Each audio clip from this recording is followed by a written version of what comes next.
बीच मौजूद हैं श्री किशोर खैरात। सर बहुत बहुत स्वागत है आपका। सर मैं सबसे पहले ये जानना चाहूँगी कि स्टार्टअप्स वगैरह जब यूथ करता है या एंटरप्रेन्योरशिप में आता है तो उसको सबसे बड़ी दिक्कत फाइनेंशियल होती है, तो उसका समाधान क्या हो सकता है? नहीं, देखिए, फाइनेंस कंपनी जो भी होती है वो स्टार्टअप को फाइनेंस करने के लिए बिल्कुल तैयार बैठी है। अब जो भी फाइनेंस करता है उसको एक गारंटी चाहिए होती है कि आपका बिजनेस चलेगा, और वो जो फाइनेंस कर रहा है वो फाइनेंस उसको सूद के सहित वापस मिलेगा।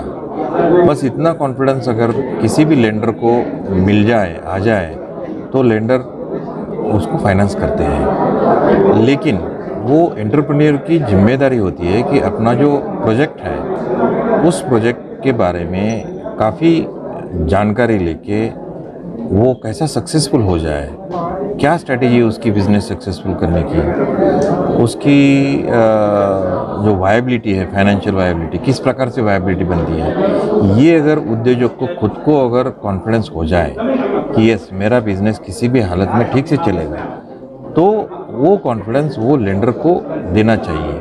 और जिस वक्त ये लेंडर को कॉन्फिडेंस दे देगा उस वक्त लेंडर फाइनेंस देने में कोई दिक्कत नहीं करेगा।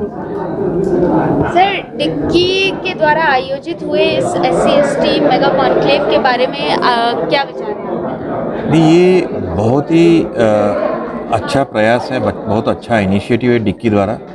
और डिक्की पिछले 2 शतकों से ये जो प्रयास कर रही है SC/ST एंटरप्रेन्योरशिप डेवलप करने की, ये आज के दौर में बहुत ज़रूरी है, क्योंकि SC/STs का जब इकोनॉमिक डेवलपमेंट जब तक नहीं होता है तब तक इस समाज के सुधारने की जो प्रक्रिया है वो डिले होते जाएगी। समाज की आर्थिक प्रगति होनी चाहिए। अभी शैक्षणिक प्रगति तो काफ़ी अच्छे तरीके से दिखाई दे रही है ऑल ओवर इंडिया में।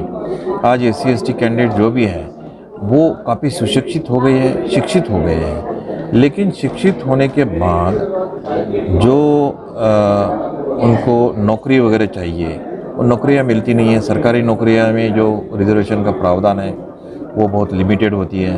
प्राइवेट सेक्टर में भी नौकरियां बहुत लिमिटेड होती है। आजकल ऑटोमेशन के ज़माने में वैसे भी ऑटोमेटेड प्रोसेसेस होने के बाद धीरे धीरे प्राइवेट सेक्टर हो या पब्लिक सेक्टर हो, वो लोगों की जो मैन पावर है वो कम कर रहे हैं। तो ऐसे हालात में सुशिक्षित जो SC/ST बच्चे हैं, लड़के लड़कियां हैं, उन्हें कुछ ना कुछ अपना रोज़गार खड़ा करने के लिए अगर नौकरी नहीं है तो दूसरा अल्टरनेटिव है एंटरप्रेन्योरशिप। और एंटरप्रेन्योरशिप अगर वो सक्सेस हो गए तो मेरे हिसाब से नौकरी से ज़्यादा उनकी फाइनेंशियल स्टेबिलिटी जल्द हो सकती है, क्योंकि नौकरी से आप आपका घर संभालते हो। एंटरप्रेन्योरशिप में आपका बिजनेस अगर चल गया तो आप और 10 फैमिलीज़ का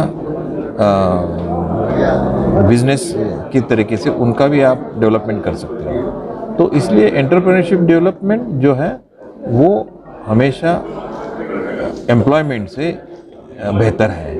और ये एंटरप्रेन्योरशिप डेवलप करने का काम डिक्की बखूबी बहुत बढ़िया तरीके से कर रही है, और ये एक समाज के प्रति उनका जो उत्तरदायित्व है वो बहुत अच्छी तरह से निभा रहे हैं।